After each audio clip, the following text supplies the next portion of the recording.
ముందుగా దేవుడు నాకు ఇచ్చిన ఈ కృపను బట్టి దేవుని స్తుతిస్తూ అందరికీ వందనాలు. ముందుగా మనం ఇప్పుడు 4 మాటలు విన్నాము. ఇప్పుడు 5వ మాటని మనం ధ్యానించుకుందాము. యోహాను సువార్త 19వ అధ్యాయము 28. అది తరువాత సమస్తమును అక్కడికి సమాప్తమైనదని యేసు ఎరిగి లేఖనం నెరవేరినట్లు నేను తప్పికొనుచున్నానని. ప్రభువు సమస్తమును అప్పటికి సమాప్తమైనదని యేసు ఎరిగి లేఖనం నెరవేరినట్లు నేను దప్పికొనుచున్నాను అని అంటున్నారండి. అంటే అక్కడ ఉన్న సిచ్యువేషన్ ఎలా ఉందంటే, అక్కడ దేవుడు ఎండకి అలాగే అక్కడ అరుస్తున్న అక్కడ ప్రజలకు వాటిని బట్టి ఆయన నేను తప్పుకొనుచున్నాను అనేసి అంటున్నారు. అంటే అలాగే లేఖనం నెరవేరేటట్లు అంటే మనం ముందుగా చూసుకున్నట్లయితే లేఖనాల్లో ముందుగానే తండ్రి అయిన దేవుడు రాసి ఉన్నారు. అది ఎక్కడంటే దావీదు గార్చే కీర్తనల గ్రంథం 69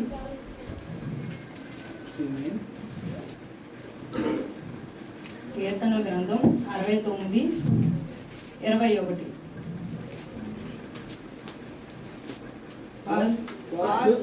వారి చోదును నాకు ఆహారముగా పెట్టిరి, నాకు దప్పి అయినప్పుడు చిలుకను త్రాగించి. ఎలాంటి ఆహారం పెట్టారండి ప్రభువుకి? చేదు అయిన ఆహారంని ఆయనకి పెట్టారండి. అలాగే దప్పి అయినప్పుడు చిరకను త్రాగనిచ్చారు. అంటే ప్రభువుకి వారు అక్కడ పెడుతున్నది ఏంటంటే, మనకి ఆయనైతే చాలా మంచి జలములను మంచి ద్రాక్షారసములు మనకి ఇచ్చి ఉన్నారు. కానీ అక్కడ యేసు ప్రభు శిలువ మీద నేను దప్పికొనుచున్నాను అని అన్నప్పుడు ప్రభుకి ఎలాంటి దాహమైనప్పుడు ఎలాంటి ఆహారం ఎలాంటి దప్పికను ఆయనకి ఇస్తున్నారంటే చేదు ఆహారంను చిరకను ఆయనకి ఇస్తున్నారంటండి. మరి అలాగే మనం చూసుకున్నట్లయితే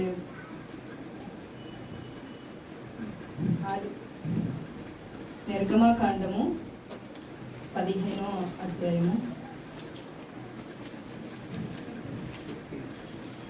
24. ప్రజలు మేమేమి త్రాగుదుమని మోషే మీద సనుగుకొనగా అతడు యెహోవాకు మొరపెట్టెను. అంతటా యెహోవా అతనికి ఒక చెట్టును చూపెను. అది ఆ నీళ్లలో వేసిన తరువాత నీళ్లు మధురము లాయెను. అక్కడ ఆయన వారికి కట్టడను విధిని నిర్ణయించి అక్కడ వారిని పరీక్షించి, మీ దేవుడైన యెహోవా వాక్కును శ్రద్ధగా విని ఆయన దృష్టికి న్యాయమైనది చేసి ఆయన ఆజ్ఞలకు విధేయులై ఆయన కట్టడలన్నిటినీ అనుసరించి నడిచిన ఎడల నేను ఐగుప్తీయులకు కలుగజేసిన రోగములలో ఏది చాలు. ప్రభువు ఇశ్రాయేలు వారు అరణ్యంలో ప్రయాణమైనప్పుడు వారు దాహము అని అన్నప్పుడు దేవుడు వారికి ఎలా దాహం తీర్చారండి? నీళ్లు అంటే అక్కడ వాటర్ ఎలా ఉన్నాయంటే చేదుగా ఉన్నాయి వాటర్. అక్కడ వారు ఆ వాటర్ని తాగలేకపోయారు. కానీ ప్రభు వాటిని నీళ్ళని ఎలాగ మధురంగా మార్చారండి. అక్కడ ఆయన అంత గొప్ప సూచక్రియను అక్కడ చేసి ఉన్నారు ప్రభు వారి కొరకే. వారు అంతగా సనుక్కున్నప్పుడు మోసే గారి మీద సనుక్కున్నప్పుడు ప్రభు వారికి అంత మంచి వాటర్ ఇచ్చారండి వారికి దాహం అయినప్పుడు. మరి అలాగే సంఖ్యాకాండంలో కూడా మనం చూసుకున్నట్లయితే 20వ అధ్యాయము 11వ వచనం.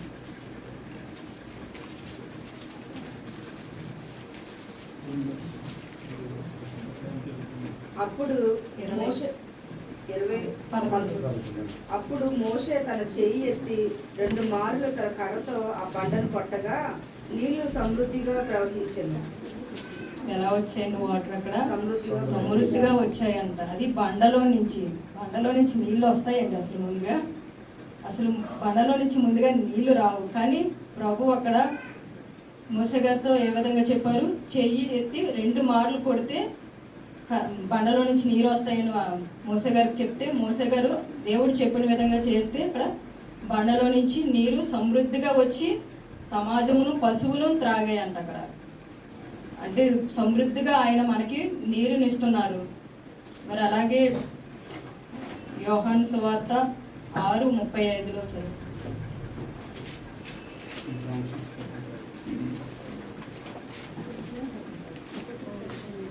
అందుకు యేసు వారితో ఇట్లనెను, జీవాహారము నేనే, నా యొద్దకు వచ్చువాడు ఏమాత్రమును ఆకలి కొనడు, నా యందు విశ్వాసం ఉంచువాడు ఎప్పుడునూ తప్పికొనడు.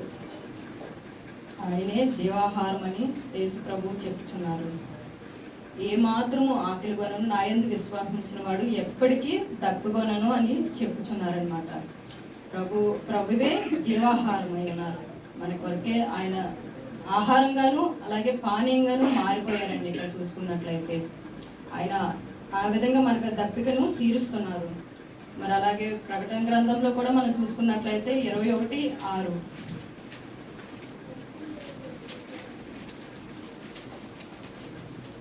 మరియు ఆయన నాతో ఇట్లా నేను సమాప్తమైనవి నేనే అల్ఫయు ఒమేగయు అనగా అదియు అంతమునై ఉన్నవాడును. తప్పికొను వానికి జీవజలముల బుగ్గలోని జనమును నేను ఉచితముగా అనుగ్రహింతును. ఆయన జీవజలమ బుగ్గల్లో నుంచి ఆయన మనకి నీరునిస్తానని, అది ఉచితంగా ఇస్తానని చెప్తున్నారు ప్రభు. అలాగే ఈ విధంగా మన కొరకే ఆయన వాటర్ని ఈ విధంగా మన కొరకే ఇస్తున్నారనమాట. అలాగే యోహాను సువార్త 7:7-9 వరకు మనం చూసుకున్నట్లయితే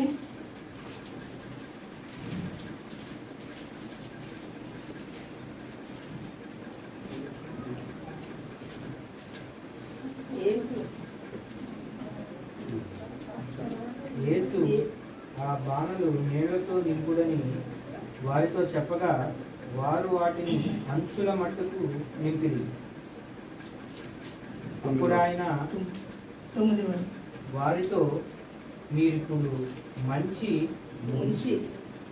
ముంచి విందు ప్రధాని యొద్దకు తీసుకొని పొందని చెప్పగా వారు తీసుకొని పోయేది. ఆ ద్రాక్షారసము ఎక్కడి నుండి వచ్చెనో ఆ నీళ్లు ముంచి తీసుకొని పోయిన పరిచారకులకే తెలిసినది కానీ విందు ప్రధానికి తెలియకపోయిన గనుక ద్రాక్షారసమైన ఆ నీళ్లు రుచి చూచినప్పుడు ఆ విందు ప్రధాని పెండ్లి కుమారుని పిలిచి, అంటే ఇప్పుడు 7:7-9 వరకు మనం చూసుకున్నట్లయితే ఆయన ఎలా కానా విందులో ఆయన ఫస్ట్ చేసిన సూచక్రియ అనమాట. అది ఆయన ద్రాక్షారసం అయిపోయినప్పుడు ఆయన వీటిలో ఇది చేసి ఉన్నారు. అది ఆయన ఆ విందులో ఎలాంటి ద్రాక్షారసం ఆయన ఇచ్చి ఉన్నారంటే వారు ఎప్పుడు చూడలేని త్రాగలేని మంచి ద్రాక్షారసమును వారికి ఇచ్చి ఉన్నారు. దేవుడు ఆ విధంగా కూడా అక్కడ గొప్ప సూచక్రియలు జరిగిస్తున్నారనమాట. మరి అలాగే ప్రభు అంత మంచి ద్రాక్షారసంను నీళ్ళను మనకి ఇచ్చి దాహం తీరుస్తుంటే, కానీ ప్రభు సిలువు మీద ఉన్నప్పుడు మనం ఎలాంటి ద్రాక్షారసంను ఆయనకి ఇచ్చారండి? అక్కడ చేదు ద్రాక్షారసంను ఆయనకి ఇచ్చి ఉన్నారు. అది అలాగే అదేవిధంగా మత్తయి 27:34 చూసుకున్నట్లయితే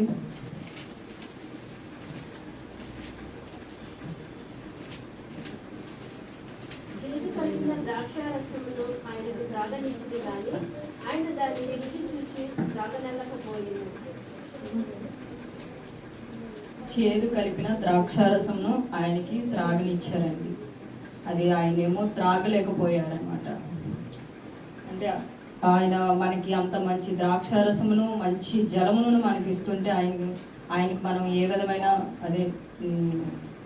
దాహమైనప్పుడు ఏ విధమైన ద్రాక్షారసం ఇచ్చారండి? చేదు కలిగిన ద్రాక్షారసమును ఆయనకి ఇచ్చి ఉన్నారు. మరి అలాగే మనం వాక్యం దగ్గరికి వచ్చినట్లయితే యోహాను సువార్త 19:28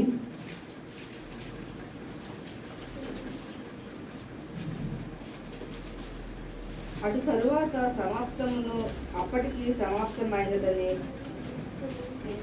యేసు ఎరిగి లేఖనము నెరవేరినట్లు నేను తప్పికొనుచున్నానెను. చిరకతో నిండి ఉన్న ఒక పాత్ర అక్కడ పెట్టి ఉండెను గనుక వారు ఒక స్పాంజి చిరకతో నింపి హిస్సోపు పుడకకు తగిలించి ఆయన నోటికి అందించిరి. యేసు ఆ చిరక చాలు. అంటే ఇక్కడ మనం ఇంకోటిగా చూసుకున్నట్లయితే నేను తప్పికొనుచున్నాను అని ప్రభు అయిన యేసుక్రీస్తు ప్రభు అయిన వారు అక్కడ చెప్తున్నారనమాట. సిలువు మీద ఉండి చెప్పుచున్నారనమాట. అది తండ్రితో చెప్తున్నారు. అది ఏ విధమైన దప్పికంటే ఇప్పుడు యేసుక్రీస్తు అయిన వారు 2 విధాలుగా దప్పికొనుచున్నారండి. ఒకటి ఆత్మీయ దప్పిక, 2 శరీరానుసారమైన దప్పిక. ప్రభు అయిన యేసు ప్రభు 2 విధాలుగా శరీరానుసారంగాను అలాగే ఆత్మీయంగాను కూడా దప్పుకొనిచున్నాను అనేసి మనకి చెప్తున్నారండి. మరి మనం చూసుకున్నట్లయితే మార్కు సువార్త 14వ అధ్యాయము 25 చూసుకున్నట్లయితే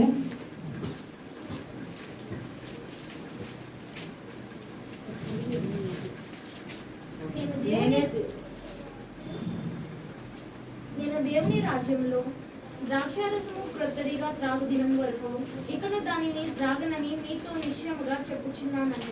ముందుగా మనం శరీరానుసారమైన దప్పికను మనం చూసుకున్నట్లయితే నేను దేవుని రాజ్యంలో మన దేవుని రాజ్యంలో ద్రాక్షారసం కొత్తదిగా త్రాగు దినం వరకు ఇకను దానిని త్రాగనని ఆయన చెప్పుచున్నారండి. అంటే అప్పటి నుంచే ప్రభు ఆ పస్కాని అక్కడ భుజించిన తర్వాత అక్కడ భుజించినప్పుడు ఆ శిష్యులైన వారితో ఈ మాట చెప్తున్నారండి. అప్పటి నుంచి ప్రభు ఎటువంటి పానీయం కానీ ఆహారం కానీ ఆయన తీసుకోలేదండి. అప్పటి నుంచి ఆయన ఏమి తీసుకోకుండానే ఉన్నారు. మరి అలాగే ప్రభు పస్కా విందు అయిపోయిన తర్వాత ఆయన ఒలివల కొండకి వెళ్ళి గెత్సెమనే తోటలో ప్రార్థన చేసినప్పుడు ఆయన ప్రార్థన ఏ విధంగా చేస్తున్నారంటే లూకా సువార్త 22:44.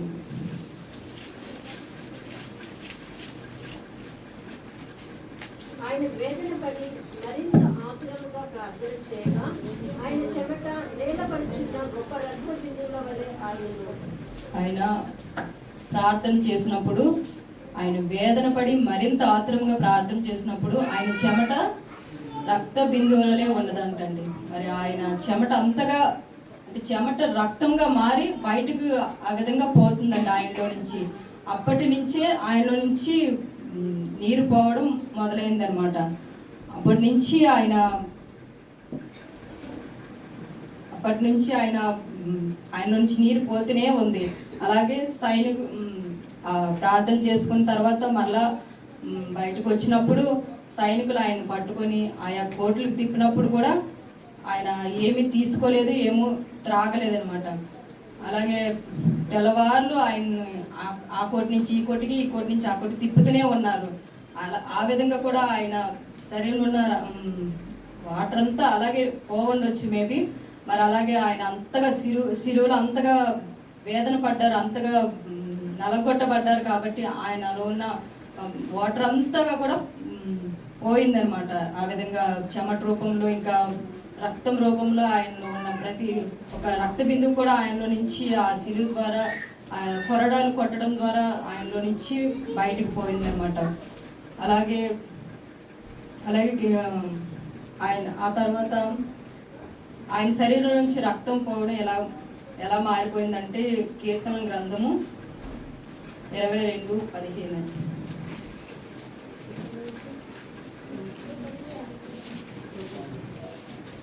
నా బలము ఎండిపోయి చిల్ల పెంకు వలె ఆయను, నా నాలుక దౌడను అంటుకొని ఉన్నది. నీవు నన్ను ప్రేతాల భూమిలో పడవేసి ఉన్నావు. చాలు. ఆయన బలము ఏ విధంగా ఎండిపోయిందంటే చిల్ల పెంకువలే ఆయన శరీరం అలా అయిపోయిందంటండి. ఆయన నాలుగు కూడా నా దౌడని అంటుకొని ఉన్నదని ఆయన మనకి తండ్రి అయిన దేవుడు దావీదు ద్వారా ముందుగానే లేఖనాల్లో చెప్తున్నారండి. ఆయన బలం అంతగా చిల్ల పెంకుల వలె అయిపోయి ఆయన నాలుక ఆయన దౌడని అంటుకొనిచున్నదని చెప్తున్నారండి. మరి అలాగే మనం చూసుకున్నట్లయితే రెండోదిగా మనం చూసుకున్నట్లయితే ఆయన ఆత్మీయ దప్పిక. ఇప్పుడు మనం ఇది చాలా ఇంపార్టెంట్ అండి. ఆయన తప్పుకొనిచున్నప్పుడు మనం నిజంగానే ఆయన ఆత్మీయ దప్పికను మనం నిజంగానే తీర్చే వారంగా ఉన్నామా లేదనేది ఇప్పుడు మనం ఎవరికి వాళ్ళు పరిశీలించుకోవాలండి. అది ఆయన ఆత్మీయ దప్పిక తీరుస్తున్నామా లేదా అనేసి. అయితే ఆయన ఆత్మీయ దప్పిక ఎలా తీరుతుందని ప్రభువే స్వయంగా చెప్పారు. ఆ వాక్యం మనం చూసుకుంటే యోహాను సువార్త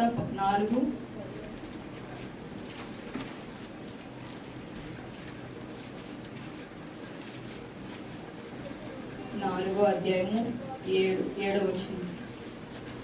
సమరయ స్త్రీ ఒకటే నీళ్లు చేదుకొనుటకు అక్కడికి రాగా యేసు నాకు దాహము నాకిమ్మని ఆమెను అడిగాను. ఆయన శిష్యులు ఆహారం కొనుటకు ఊరిలోనికి వెళ్ళి ఉండేది.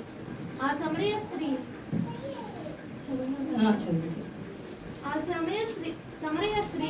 యూదుడవైన నీవు సమరయ స్త్రీనైన నన్ను దాహం నాకిమ్మని ఎలాగో అడుగుచున్నావని ఆయనతో చెప్పాను. ఏలయనగా యూదులు సమరయులతో సాంగత్యము చేయరు. అందుకు యేసు నీవు దేవుని వరమును నాకు దాహమునకిమ్మని నిన్ను అడుగుచున్న వాడెవడో అదియు ఎరిగి ఉంటే నీవు ఆయనను అడుగుదువు. ఆయన నీకు జీవజలం ఇచ్చునని ఆమెతో చెప్పాను. అప్పుడా స్త్రీ, అయ్యా, ఈ బావి లోతైనది, చేదుకొనుటకు నీకేమీ లేదే. ఆ జీవజలమును ఎలాగూ నీకు దొరుకును? తానును తన కుమారులను పశువులను ఈ బావిలో నీళ్లు త్రాగి మాకిచ్చి మన తండ్రి అయిన యాకోబు కంటే నీవు గొప్పవాడవా అని ఆయనను అడిగాను. అందుకు చాలా ఇక్కడ సమరయ స్త్రీ నీళ్లు చేదుకోవడానికి అక్కడ బావ దగ్గరికి వస్తే ప్రభువైన ఆయన శిష్యులు ఆహారం కొనడానికి ఊళ్ళోకి వెళ్ళినప్పుడు ఆ సమరయ స్త్రీ దగ్గరికి ప్రభు వచ్చి ఈ మాట చెప్తున్నాడండి. దాహంకి నీళ్లు ఇవ్వమని ఆయన అడిగినప్పుడు ఆవిడ అంటుంది, ఏమని అంటుందంటే,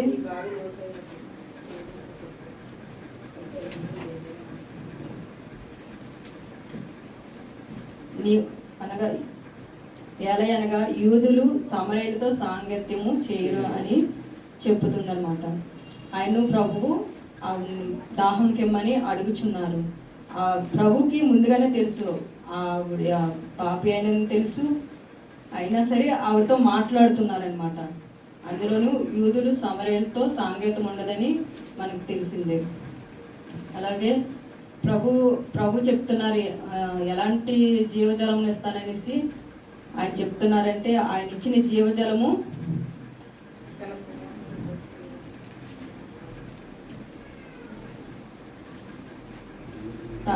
నేనిచ్చి నీళ్లు త్రాగువాడు ఎప్పుడు తెప్పుకొనడు అనేసి ప్రభు చెప్తున్నాడండి. ఆయన అంటే మన మానవ రీతి అయితే మనము తాగడానికి నీళ్ళని మామూలు శారీరకంగా అనుకుంటున్నాం, కానీ ప్రభు ఇక్కడ చెప్తున్నది ఆత్మీయంగా చెప్తున్నారనమాట. ఆత్మీయ నీటి గురించి మాట్లాడుతున్నారు ప్రభువు. అది ప్రభు అంటే తనకి అర్థం కాక తను మామూలు నీళ్ళు అనుకొని తను అడుగుతుంది, నాకు నీళ్ళు అనేసి, ఇంకా ఇది లోతైనది అనేసి, చేదుకొనేటట్టు అనేసి అడుగుతుంది. కానీ అక్కడ గ్రహించలేకపోతుంది ఆత్మీయంగా ఆయన మాట్లాడుచున్నారు అనేసి. ఆత్మీయ దప్పికను గురించి ఆయన మాట్లాడుతున్నారనమాట. ఆయన ఆత్మీయ దప్పిక మాట్లాడుతూ ఆయన ఆత్మీయ దప్పిక ఏ విధంగా ఆయన తీరుతుందనేసి ఆయనకి వివరిస్తున్నారనమాట. మరి అలాగే ఆయన ఆత్మీయ దప్పిక ఆయన ఆత్మీయ దప్పిక ఏ విధంగా ఉంటుందనేసి ఆయన చెప్తున్నాడంటే, అదే వచనంలో 4వ అధ్యాయంలోనే 34. యేసు వారిని చూసి, నన్ను పంపిన వారి చిత్తం నెరవేర్చుటయు ఆయన పని తుదముట్టించుటయు నాకు ఆహారమై ఉన్నది. ఆయన శారీరకంగా అడగడం లేదు, కానీ ఆత్మీయంగా ఆయన మాట్లాడుచున్నారండి. ఆయనకి ప్రభు యొక్క చిత్తం నెరవేర్చుటయు ఆయన పని తుదముట్టించుటయు ఆయనకి నిజమైన ఆహారంగా ఆయన ఎంచుకుంటున్నారండి. ఆయన ఆత్మీయ ఆహారంను ఎంచుకుంటున్నారు, కానీ శారీరకమైన ఆహారం ఆయన ఇక్కడ ఎంచుకోవడం లేదని మనం చూసుకోవాలి. మరి అలాగే అదే అధ్యాయము 39వ వచనం కూడా చూసుకుందాము. నేను చేసినవన్నీ నాతో చెప్పానని సాక్ష్యమిచ్చిన స్త్రీ యొక్క మాటను బట్టి ఆ ఊరిలోని సమరయులలో అనేకులు ఆయన యందు విశ్వాసం ఉంచిరి. ఇక్కడ చూసుకున్నట్లయితే ఆ స్త్రీ ఆయన యందు విశ్వాసం ఉంచి అక్కడ ఊర్లోకి వెళ్ళి అందరినీ తీసుకొచ్చి అక్కడ ప్రజలు కూడా ఆవిడ ఎలాంటి స్త్రీ మనందరికీ తెలుసు. అయినా ఆవిడ మాటలు విని వారు ఆయన దగ్గరకు వచ్చి ఆవిడ మాటను బట్టి నమ్మి ఆవిడ అక్కడికి వచ్చి ఆవిడ యొక్క మాటలు బట్టి ఆ ఊరంతా కూడా ఆయన యందు విశ్వాసం ఉంచారంటండి. ఇప్పుడు ఇది ఆయనకి నిజమైన దప్పిక. ఇదే ఆయన కోరుకుంటుంది కూడా ఇలాంటి ఆత్మీయ దప్పికనే ఆయన కోరుకుంటున్నారు. ఇదే ఆయన నిజమైన దప్పిక తీర్చేది. ఆయన రక్షణ ఒక ఆత్మైన ఆయనలో రావడమే ఆయనకి నిజమైన దప్పిక తీరినట్లండి.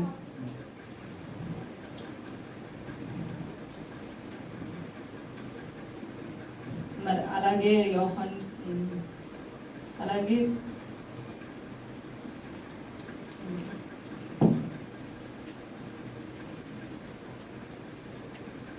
ఇప్పుడు ఆయన ఆత్మీయ దప్పిక తీరిందా లేదనేది మనం ఒకసారి మరలా మనం పరిశీలించుకోవాలండి. ఆయన నిజంగానే ఆత్మీయ దప్పిక తీరుస్తున్న వారంగా ఉంటున్నామా లేదా అనేసి ఎవరికి వాళ్ళము మనం పరిశీలించుకొని మనల్ని మనం మార్చుకుంటూ ఆయనలోకి ఇంకా ముందుకి ఇంకా మనం వెళ్ళాలండి. అలాగే ఆయన శిలువ మీద ఉన్నప్పుడు కూడా ఆయన అడుగుచున్నారు, నేను తప్పుకొనిచున్నాను అనేసి. అయితే ఆయన శారీరకంగాను అదేవిధంగా ఆత్మీయంగా కూడా ఆయన మాట్లాడుతున్నారు అక్కడ, నేను తప్పుకొనిచున్నాను అనేసి. అయితే అక్కడ ఎందుకు ఆ మాట ఆయన అంటున్నారంటే శిలువ మీద ఉన్నప్పుడు అక్కడ ప్రజలు ఏ విధంగా అరుస్తున్నారంటే అక్కడ ఆయన సొంత ప్రజలే ఏ విధంగా అరుస్తున్నారంటే సిలువేము అనేసి అరుస్తున్నారు. అన్యుడైన పిలాతు గారేమో అక్కడ విడిపించడానికి ఆయన్ని ఏ విధంగానే విడిపించాలని, ఆయన నీతిమంతుడని ఆయన ఎరిగి ఆయన విడిపించాలని చూస్తుంటే ఇక్కడ ఆయన సొంత ప్రజలే అనేకమైన సూచక్రియలు ఆయన చేసిన అనేకమైన కార్యములు చూశారు. అయిను ప్రభు వారు గ్రహించలేదు, అది వారి మనసులో అది ఎప్పుడు అసలు పెట్టుకోలేదనమాట. వారు అవన్నీ మరిచి వారిని ఇంకా ప్రభుని ఇంకా సిలువేమని ఇంకా అక్కడ కేకలు వేస్తూనే ఉన్నారు. అక్కడ మనం చూసుకున్నట్లు లోకాసు వార్త 23వ అధ్యాయం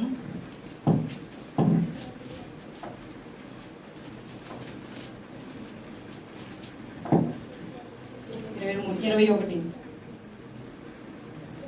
వారు వీనిని సిలువ వేయము అని కేకలు వేసిరి. 3వ మారు అతడు ఇతడు ఏ దుష్కార్యము చేసెను, ఇతని యందు మరణమునకు తగిన నేరమేమీ నాకు కనపడలేదు కనుక ఇతను శిక్షించి విడుదల చేతునని వారితో చెప్పాను. 23. అయితే వారొకే పట్టుగా పెద్ద కేకలు వేసి వీనిని సిలువ వేయమని అడుగగా వారి కేకలే గెలిచెను. అంటే అక్కడ ప్రజలు ఏ విధంగా కేకలు వేస్తున్నారంటే సిలువేమని గట్టిగా కేకలు వేస్తున్నారు. పిలాతు గారు ఎంత చెప్పినా వినకుండా ఆ యొక్క నేరమును కూడా వాళ్ళ మీద వేసుకుంటున్నారు. కానీ అక్కడ వారైతే మాత్రం అసలు కొంచెం కూడా కాంప్రమైజ్ అవ్వడం లేదు. సిలువేయండి అంతటి బరబ్బాను కూడా విడుదల చేయడానికి వారు ఇష్టపడుతున్నారు. కానీ అంత క్రూరుడైన బరబ్బని విడుదల చేయడానికి ఇష్టపడుతున్నారు. కానీ నీతిమంతుడైన ప్రభుని విడిచిపెట్టడానికి వీళ్ళు అసలు కొంచెం కూడా మనసు పెట్టడం లేదు. మరికంత ఇంకా ఆయన పిలాతు గారు చెప్తుంటే మరికంత సిలువేమని గట్టిగా ఇంకా పెద్ద పెద్ద కేకలు వేస్తున్నారు. లాస్ట్కి వారి కేకలే గెలిచాయి. లాస్ట్కి వారు అంతగా ఆయన ఆత్మీయ తప్పికిన ఆ విధంగా అంతగా ఆయన్ని వేధిస్తున్నాయి అన్నమాట.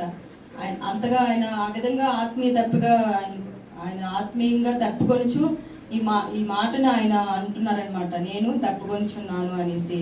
మరి అదేవిధంగా ఈ మాట చూసుకున్నట్లయితే మనం లేఖనాల్లో కూడా మనం చూడవచ్చు. కీర్తనల గ్రంథం 22వ అధ్యాయము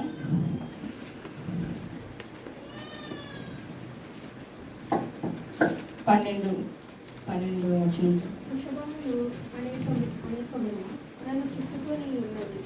భాషాను దేశపు బలమైన వృషభములు నన్ను ఆదరించి ఉన్నది. చాలు వృషభములు అనేకములు ఆయన చుట్టుకొని ఉన్నవి. బాసాన దేశపు బలమైన వృషభములు ఆయన ఆవరించి ఉన్నాయని ప్రభువు ముందుగానే క్రీస్తు ప్రభు గురించి ముందుగానే చెప్పుచున్నారన్నమాట ఈ మాట దావీదు గారి ద్వారా. మరి అలాగే 13వ వచనం చూసుకున్నట్లయితే చీల్చుచు గర్జించుచు నుండి సింహబలి వారి నోళ్ళు తెరుచుచున్నారనేసి కూడా చెప్తున్నారు. అంటే అప్పుడు ప్రజలు అంత మూర్ఖపు స్థితిలో ఉండేవారనమాట. అలాగే మనము 16వ వచనం కూడా చూసుకున్నట్లయితే కుక్కలు నన్ను చుట్టుకొని ఉన్నవి, దుర్మార్గులు గుంపు కూడి నన్ను ఆవరించి ఉన్నారు, వారు నా చేతులను నా పాదములను పొడిచి ఉన్నారు. ప్రభు ఎంత వేదనతో ఈ మాట చెప్తున్నారంటే కుక్కలు నన్ను చుట్టుకొని ఉన్నాయనేసి, దుర్మార్గులు అని చెప్తున్నారనమాట. ప్రభు ఆయన పడుతున్న వేదన బట్టి ముందుగానే తండ్రి వచనాలు అంతా ఈ 22వ అధ్యాయం అంతా చూసుకున్నట్లయితే ఆయన యొక్క శిలువ మీద నలిగిన ఆ యొక్క శ్రమను అన్నిటినీ ప్రభు ముందుగానే దావీదు గారి చేత రాయించి ఉన్నారనమాట. అంటే కుమారుడైన యేసు ప్రభు గురించి ఇది ముందుగానే రాయించారు లేఖనాల్లో. మరి అలాగే మనం వచనం దగ్గరికి వచ్చినట్లయితే యోహాను సువార్త 19:20.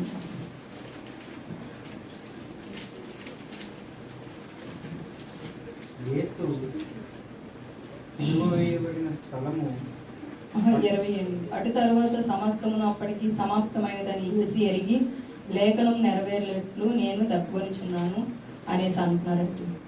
ఆయన అక్కడున్న ప్రజలు బట్టి ఆ యొక్క ఎండని బట్టి ఆయన తప్పుకొనిచున్నాను అనేసి ఆయన చెప్తున్నారండి. అలాగే మనం కూడా ఇప్పుడు మనం చూసుకున్నట్లయితే మనం కూడా ఇప్పటికీ ఆయన తప్పిక తీర్చుతున్న వారంగా ఉంటున్నామా, లేదా ఆయనకి ఇంకా తప్పిక తీర్చలేని వారంగానే ఇంకా ఉంటున్నామో మనం పరిశీలించుకోవాలండి. అయితే ఆయన మన హృదయాన్ని కోరుకుంటున్నాడు, కానీ మన ఆస్తిను మన డబ్బును ఆయన కోరుకోవడం లేదు. అయితే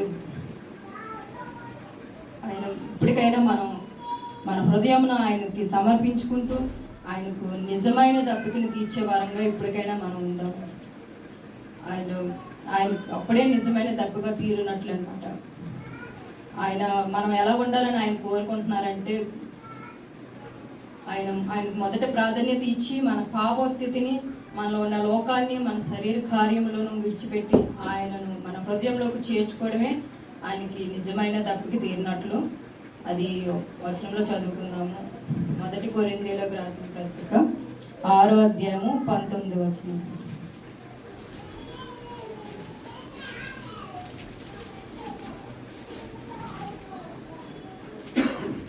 మీ దేహము దేవుని వల్ల మీకు అనుగ్రహింపబడి మీలోనున్న పరిశుద్ధాత్మకు ఆలయమై ఉన్నదని మీరు ఎరుగురా. 20 కూడా చదువు. మీరు మీ సొత్తు కారు, విలువ పెట్టి కొనబడిన వారు కనుక మీ దేహముతో దేవుని మహిమపరచుడి. ఆయన ఏ విధంగా చెప్తున్నారంటే ఇక్కడ మీ దేహము దేవుని వల్ల మీకు అనుగ్రహించబడినది, మీలోనున్న పరిశుద్ధాత్మకు ఆలంనై ఉన్నదనిచి ఆయన చెప్తున్నారు. మీరు మీ సొత్తు కారు అని చెప్తున్నారండి. విలువ పెట్టి కొనబడిన వారం కనుక మీ దేహంతో, ఇప్పుడు మన దేహంతో ఆయన ఏం చేయాలండి? మహింపరచాలండి. ఎల్లప్పుడూ ఆయనకి మహింపరిచే వరంగా మనం ఉండాలండి. అలాగే మన దేహం, అలాగే అతి ముఖ్యంగా ఆత్మల భారం కలిగి ఉండాలండి. ఆయన సన్నిధిలోకి నశించిపోయిన ఆత్మలనే నడిపించే వరంగా ఉండాలి. ఆయన సన్నిధిలో ఇప్పుడు చూసుకున్నట్లయితే ఢిల్లీ ప్రాంతంలో అనేకమైన ఆత్మలు నశించిపోతున్నాయి. మనం చూస్తున్నాము, అనేకమైన ఆచారాలతో ఉన్నారు. ఎంత మూర్ఖంగా ఉంటారంటే ఆ ఆచారాలు చూస్తే ఒక్కోసారి నవ్వు కూడా వస్తుంది. వాళ్ళు చేసే ఆచారాలు అలా ఉంటాయి. దేవుడు అందుకే ఏమో రాకడ కూడా ఆలస్యం చేస్తున్నారేమో ఇలాంటి వారిని చూసే. మరి అలాంటి వారిని కూడా మనము ఆత్మను మనం కూడా రక్షించి ఆయన పాద చెంతకు నడిపిస్తే చాలు. ఆయన రక్షణ పొందుకొని ఆయనకి ఇష్టమైన బిడ్డలుగా ఉంటారు. అప్పుడే దేవునికి నిజమైన దప్పిగా తీరుతుంది. అలాగే మత్తయి సువార్త 11:30.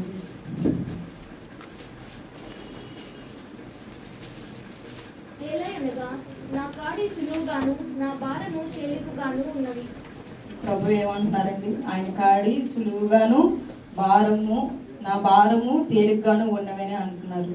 అంటే మనము ఎప్పుడు ఆయన కాడిని ఎత్తుకునే వారంగా ఉండాలండి. ఆయన భారమును మన మీద వేసుకొని, ఆయన భారం ఏంటండి? ఆత్మలను రక్షించడమే కదా ఆయన భారం. అందుకే ఆయన భారమును మనం ఎత్తుకునే వారంగా ఉండాలి. కానీ ఆయనే చెప్తున్నారు, నా భారము తేలిగ్గా ఉంటుందనేసి ఆయన చెప్తున్నారు. నా కాడి సులువుగాను ఉంటుందని ఆయన చెప్తున్నారు అనమాట. అంటే ఇప్పుడు మనం ఆత్మల భారం కలిగి ఆయన కాడి మన మీద వేసుకొని ఆయన భారమును తగ్గించే వారంగా ఉండాలి. అంటే ఆ భారం మన మీద వేసుకొని ఎల్లప్పుడూ కనీసం ఒక్క ఆత్మనైనా మనం సన్నిధికి నడిపించే వారంగా ముందుగా ఉండాలండి. మరి అలాగే లూకా సువార్త 15:7 చూసుకున్నట్లయితే,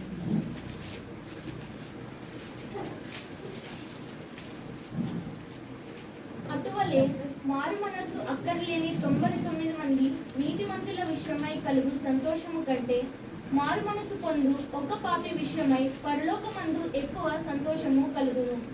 ఆయనకి ఎలా సంతోషం కలుగుతుందండి?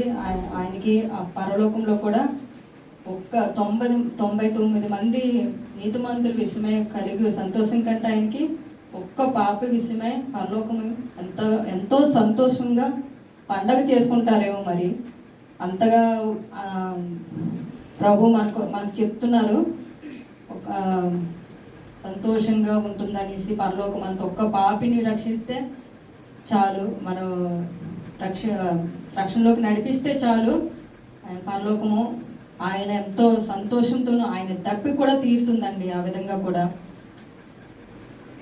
సో ఒక్క పాపినైనా మనం పరలోకంలోనికి నడిపించే వారంగా ఉందామండి. మరి అలాగే ఆత్మలను ఆయన సన్నిధికి నడిపించి ఒక్క ఆత్మనైనా ఆయన సన్నిధికి నడిపించి ఆయన సువార్తను ప్రకటించి వారికి, అంటే దేవుని యొక్క విషయంలో ఆయన చేసిన అద్భుత కార్యములు, మరి అలాగే ఆయన అనుభవించిన సిలువను, ఆయన ఎంతో మన కొరకు వేదన పడే శ్రమ అనుభవించిన సిలువను, ఆయన మన కొరకు మరణించిన ఆ సిలువ మీద మరణించిన మరణమును ఆయనకి ఎవరైతే నశించిపోతున్నారో వారికి చెప్తే చాలండి, మనం వారిని కొంచెమైనా సరే ఆయనలోకి నడిపించే వారం అవుతామేమో. అంటే ముందుగా మనం చెప్పి ప్రయత్నించాలి, తర్వాతే కదా వారు వస్తారో లేదనేది మనం తర్వాత విషయం. ముందుగా వారిని నడిపిస్తేనే, వారితో మనం ఈ యొక్క మాటలు వారికి చెప్తేనే కదా వారికి ఆలోచన అనేది కూడా వస్తుంది. నిజమైన దేవుడేమో అనేసి ఒక చిన్న ఆలోచన వచ్చినా చాలు, ఆయన గురించి తెలుసుకుంటే చాలు, వారు దేవుడు ఏ విధంగా అయినా వారిని నడిపిస్తారని నేనైతే నమ్ముచున్నాను. మరి మీరు కూడా ఆ విధంగా నమ్మి ఆయనలోకి నడిపించడానికి ప్రయత్నిద్దాం. ఇప్పటికైనా సరే ఒక్క ఆత్మనైనా నడిపించడానికి మనం చూద్దామండి. సో ఆయన దప్పుకుని తీర్చేవారంగా ఇప్పటికైనా మనం ఆయనలో మనం తీర్మానం చేసుకుందాము. మరి ఈ వాక్యము దేవుడు దీవించిన గాక. మరి ఇంతవరకు 5వ మాట గురించి, మరి ఇందాక 4వ మాట దగ్గర సిస్టర్ గారి గురించి చెప్పినట్టుగా, మరి వీరు కూడా, మరి లక్ష్మీ సిస్టర్ గారు, వాళ్ళ యజమాని రాంబాబు గారు, మరి వారు కూడా దేవుడు అన్యుల్లోంచి వారిని పిలుచుకొని మరి నిలవబెట్టుకొని మరి క్రీస్తులో వారిని బలపరుచుకుంటూ ఆయన పనిలో వారిని వాడుకుంటూ ఉన్నారు. మరి ఈ 40 దినములకు కూడా మరి సిస్టర్ గారు, మరి తర్వాత పల్లవి సిస్టర్ గారు వీరు క్రమంగా మరి 40 దిన కార్యక్రమాల్లో కూడా ఏకీభవిస్తూ ఉండేటువంటి వారు. మరి ముఖ్యంగా అందుకే మరి పాత నిబంధన నుంచి క్రొత్త నిబంధన వరకు ఈ దప్పికొనుచున్నాను గురించిన అన్ని విషయములను కూడా మరి సహోదరి స్పష్టంగా మరి అందించదగింటూ ఉన్నది. మరి నిజమే, శిలువ మీద ఉన్నప్పుడు ఆయన చనిపోయే టైంకి ఆయన దప్పిక తీరలేదు. రేపు రెండవ రాకడ వరకు ఆయన దప్పిక అనేది ఉంటూనే ఉన్నది. అందరి ఆత్మల రక్షణ కలిగినప్పుడు ఆయన దప్పిక తీరుతుంది. అదేవిధంగా మరి ఇక్కడ మనం ఆయన మన దప్పిక, మన అవసరతలు ఆయన తీరుస్తూ ఉన్నారు. అదే సమయంలో మనము కూడా మన మార్పు ద్వారా ఆయన కొరకైన మనం చేసే పరిచర్య ద్వారా ఆయన దప్పికను మనము తీర్చేవారముగా ఉండాలి. ప్రభు అన్నారు కదా, నా తండ్రి చిత్తాన్ని నెరవేర్చుటయే నాకు ఆహారము పానీయము. మనము ఆయన చిత్తాన్ని నెరవేరుస్తూ ప్రభు పని చేస్తూ ఆయనకు పరిచర్య చేస్తూ ఆయన సువార్తకు పరిచర్య చేస్తూ ఆయన దప్పిక చేయడమే మనం ఆయన దప్పిక తీర్చడం. కనుక ఇది మొదలుకొని మనం కూడా ప్రతిరోజు సమయాన్ని ఇస్తూ ఎవరో ఒకరికి మనం సువార్త చెప్పడమో, ప్రార్థన చేయడమో, ఎవరో ఒకరిని దేవుళ్ళలోనికి మనం నడిపించటం, ఈ పనులు చేసినప్పుడు మనం ఆయన దప్పికను తీర్చిన వారు అవుతాం. ఈ మాటలను దేవుడు మన వెనుకడిలో దీవించి ఫలింపచేయును కాక. ఆమేన్.